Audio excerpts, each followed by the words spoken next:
Hello दोस्तों, in news programme में आपका स्वागत है।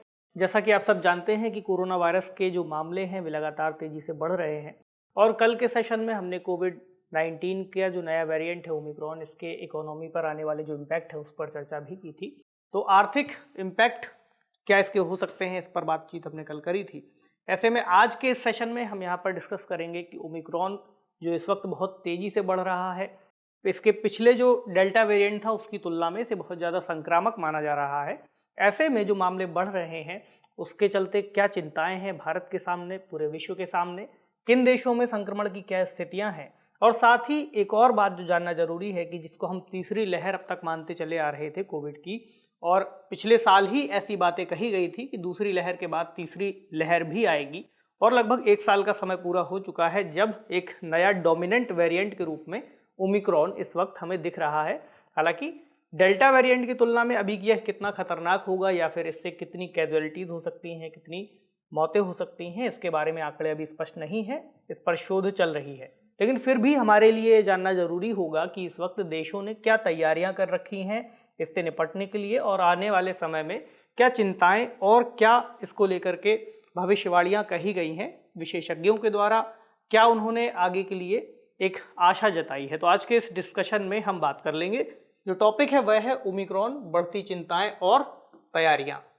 ठीक है, चलिए पहले देख लेते हैं न्यूज़ है worries remain but India and the world are better prepared. अब चूंकि बेटर प्रिपेयर्ड की बात कही गई है तो ऐसा क्यों कहा जा रहा है? चिंताएं तो बाकी हैं ही, लेकिन हमारी तैयारियां पहले से ज़्यादा बेहतर हैं, ऐसा कहा गया है। जो डिस्कशन के पॉइंट्स रहेंगे उसमें अभी हम इस नए वेरिएंट को थोड़ा सा डिस्कस कर लेंगे। हालांकि आप सब इससे परिचित हो भी चुके होंगे, लेकिन बातचीत जरूरी है।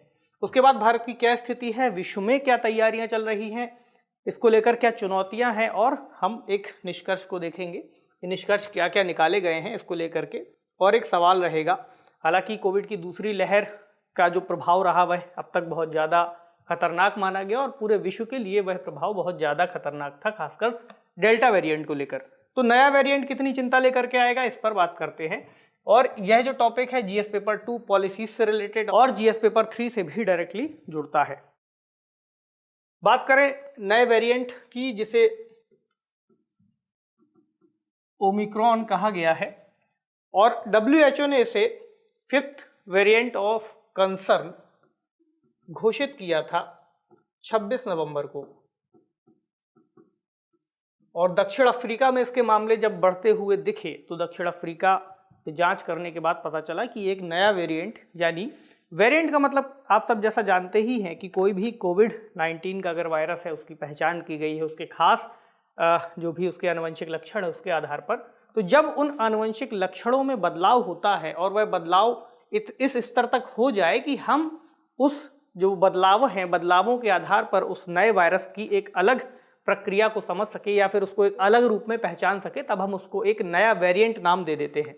तो जो ओमिक्रॉन है इसमें ऐसा बताया गया कि लगभग 50 से अधिक बदलाव हो गए हैं, म्यूटेशन हो गया है। तो अब यह डेल्टा वेरिएंट या फिर इसके जो पिछले वेरिएंट्स थे उनसे काफ़ी अलग है और नए रूप में सामने आया है।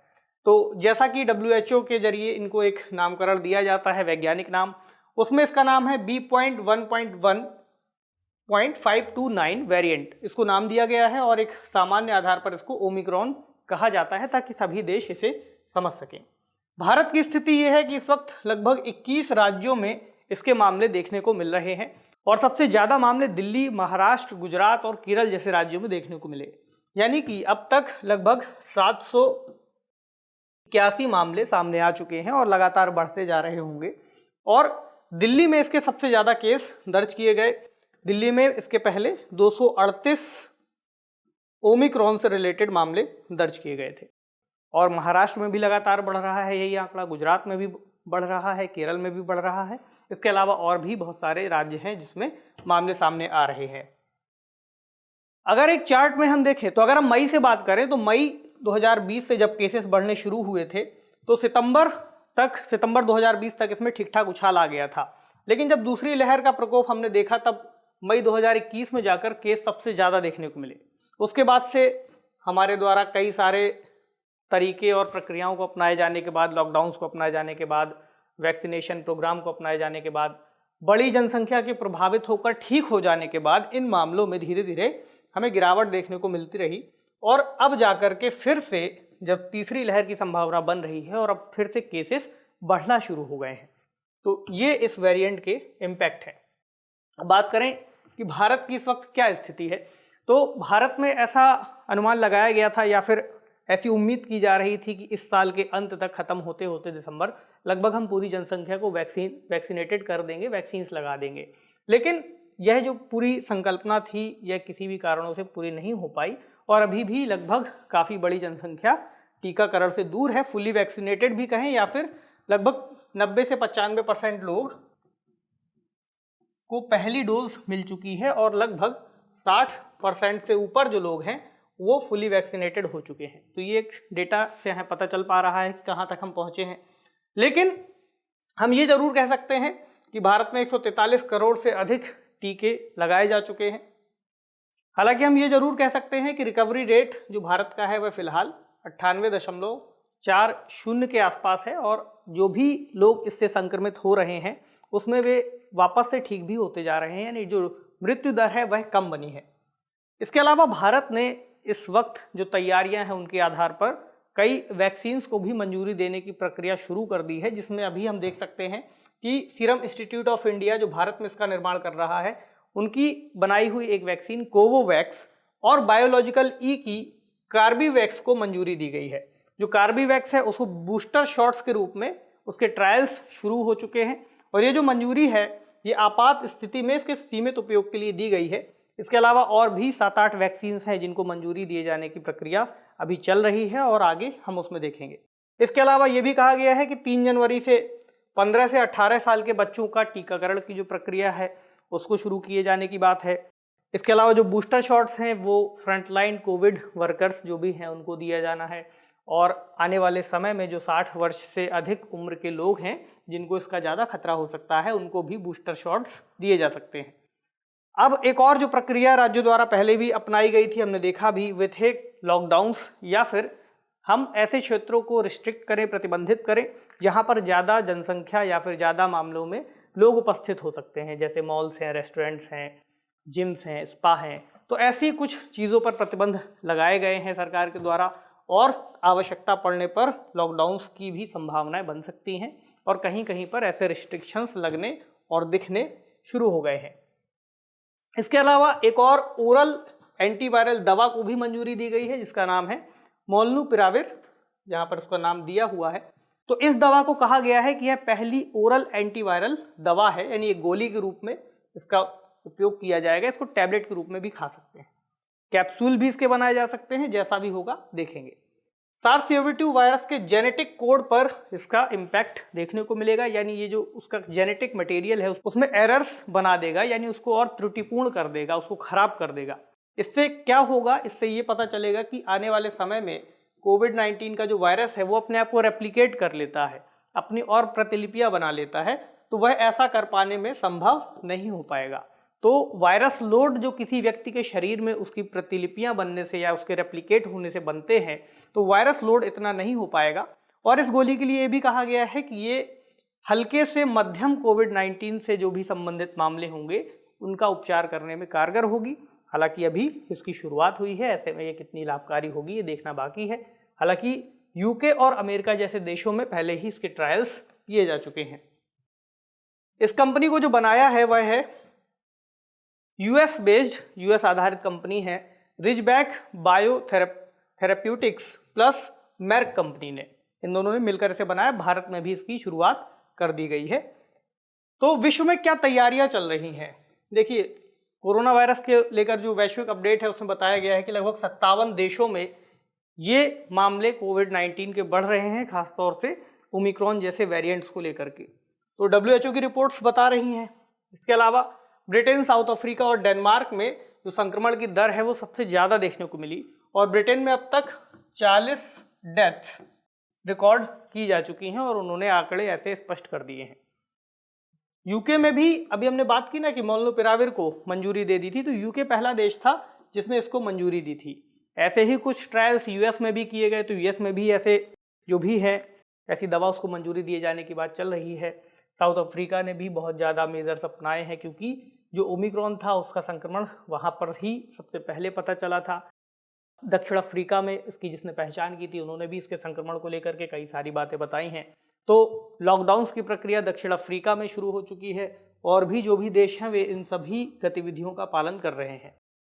अब एक और जो प्रक्रिया है जो वैश्विक रूप से अपनाई जा रही है वह है टीकाकरण। यानी हम तैयारियों की अगर बात करें तो टीकाकरण का प्रभाव हमें बहुत ज़्यादा देखने को मिला। खासकर भारत में भी कई सारे लोगों को जो उससे टीकाकरण लगाया गया, तो उससे हमने देखा कि आने वाले समय में जो मौतों की संख्या है, बढ़ते मामले हैं, उसके आधार पर मौतें कम हुई हैं।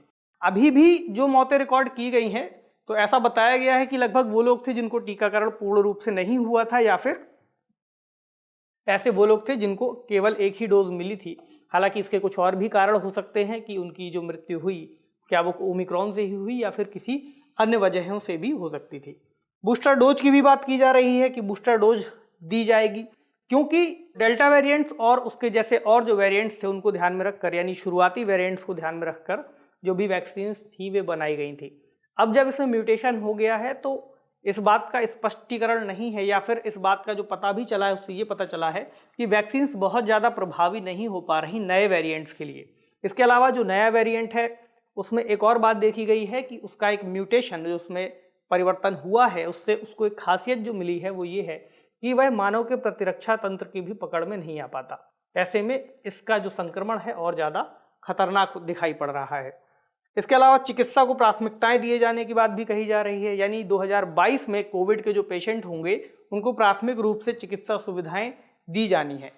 इसके अलावा जो वेरिएंट्स हैं उनमें भी अब नए वेरिएंट्स को लेकर भी नई जो दवाएं हैं, नई वैक्सीन्स हैं, उनको बनाया जाना शुरू किया जा चुका है, ताकि इनके जो प्रभाव हों उनको भी हम रोक सकें।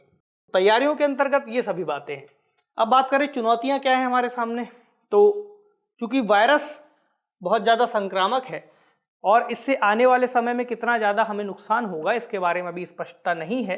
धीरे धीरे चूंकि अभी मामले बढ़ने शुरू हुए हैं, तो हम रिस्ट्रिक्शंस के जरिए, रोक के जरिए, प्रतिबंधों के जरिए कितना उसे रोक पाएंगे ये देखना भी बाकी होगा। अगला, चूंकि अभी तक संपूर्ण टीकाकरण यानी सभी लोगों को हमने टीकाकरण नहीं किया है सभी लोगों का, तो ऐसे में वो लोग इसके प्रति सुभेद्य बने हुए हैं जिनको टीका अभी लगना बाकी है। ऐसे में टीकाकरण को तेज करना होगा, अभी हम बात कर लेंगे। इसके अलावा पर्याप्त अध्ययन क्या हमारे पास मौजूद है, ये एक बड़ी चुनौती के रूप में सामने आएगा। साथ ही वह अध्ययन जो वर्तमान वेरिएंट्स हैं उनको लेकर तो है ही, साथ ही जो उसका अन्य वेरिएंट्स में अगर म्यूटेशन होता है तो उसको लेकर भी पर्याप्त अध्ययन किए जाने की ज़रूरत होगी। इसी तरह जो जागरूकता है, कोविड-19 बिहेवियर है, उसको लेकर हम हमेशा बात करते रहे हैं। देशों की मीडिया में बात की जाती रही है, लेकिन उसको कितना अपनाया गया ये बहुत बड़ी बात है। मास्क लगाना, हाथ सैनिटाइज करना, दूरी बनाए रखना, इनको अपनाया जाना बहुत ज़रूरी है। ऐसे में जो लोग इनको नहीं अपना रहे हैं वहाँ पर भी चुनौतीपूर्ण मामला है। चलिए, मास्क नहीं लगा सकते अगर आप, तो थोड़ी दूरी बना करके रख सकते हैं उन लोगों के साथ जो आपके आसपास हो सकते हैं। निष्कर्ष क्या है, देखिए, अलग अलग जो शोध संस्थान है उनके जरिए अलग अलग कुछ भविष्यवाणियाँ की गई हैं, कुछ निष्कर्ष बताए गए हैं। जैसे कैम्ब्रिज विश्वविद्यालय के शोधकर्ताओं ने बताया था कि जो संक्रमण के मामले हैं वे दिसंबर के अंतिम सप्ताह तक बढ़ जाएंगे। ऐसी ही एक बात IIT कानपुर ने भी बताई थी। इन्होंने कहा था कि भारत में तीसरी लहर 3 फरवरी 2022 तक चरम पर होगी। हालांकि इस गणना में एक संभावना ये भी थी कि लगभग 15 दिसंबर तक मामले बहुत ज़्यादा बढ़ जाएंगे, लेकिन ऐसा प्रभाव बहुत ज़्यादा नहीं दिखा। हालांकि आने वाले समय में क्या हो सकता है ये हमें देखना होगा। अगला, नेशनल कोविड-19 सुपर मॉडल कमेटी ने भी एक इस तरह की बात कही थी। उन्होंने कहा था कि तीसरी लहर अगले साल की शुरुआत में अपने चरम पर पहुंच जाएगी। इसी तरह दक्षिण अफ्रीकी डॉक्टर है एंजेलिक कोएट्जी, जिन्होंने सबसे पहले इस वेरिएंट की पहचान भी की थी। उन्होंने कहा कि भारत में कोविड के मामलों में ओमिक्रॉन के चलते हमें वृद्धि दिख सकती है, हालांकि संक्रमण हल्का होगा। इन सभी निष्कर्षों से एक बात जरूर समझ में आती है कि साल की शुरुआत में, यानी 2022 की शुरुआत में फरवरी मार्च तक ऐसी संभावना है कि मामले बहुत ज़्यादा बढ़ते हुए दिख सकते हैं। ऐसे में हमारी जो भी सुरक्षा संबंधी चुनौतियां हैं, सरकारी अस्पताल हैं, प्राइवेट अस्पताल हैं, उनमें जो बेड्स हैं, ऑक्सीजन की सप्लाई है, इन सभी चीज़ों की व्यवस्था को हमें दुरुस्त रखना होगा। ये जिम्मेदारी सरकारों के साथ साथ जनता की भी है कि वे जो भी कोविड से संबंधित नियम बताए गए हैं, बनाए गए हैं, उनका पालन करें और अपने आप को और अपने सभी लोगों को सुरक्षित रखें। आज का सवाल देखते हैं। सवाल है, भारत में ओमिक्रॉन के बढ़ते मामलों को ध्यान में रखते हुए कोविड की तीसरी लहर और वैश्विक तैयारियों पर चर्चा कीजिए। सामान्य सा सवाल है, चर्चा पर आधारित है, इसको आप आसानी से लिख पाएंगे। आपको बताना है कि मामले किस तरह से बढ़ रहे हैं और कौन सा वेरिएंट है, खास तौर से कितना वह जिम्मेदार है, पिछले वेरिएंट से थोड़ी सी तुलना भी कर सकते हैं। तो तीसरी लहर और वैश्विक तैयारियां क्या क्या की गई हैं, स्वास्थ्य संबंधी चिंताओं को ध्यान में रखते हुए इसको फ्रेम कीजिएगा। तो आज के डिस्कशन को यहीं पर समाप्त करते हैं। आपसे मिलेंगे अगले सेशन में किसी अन्य महत्वपूर्ण विषय के साथ। तब तक पढ़ते रहिए, सेफ रहिए। शुक्रिया।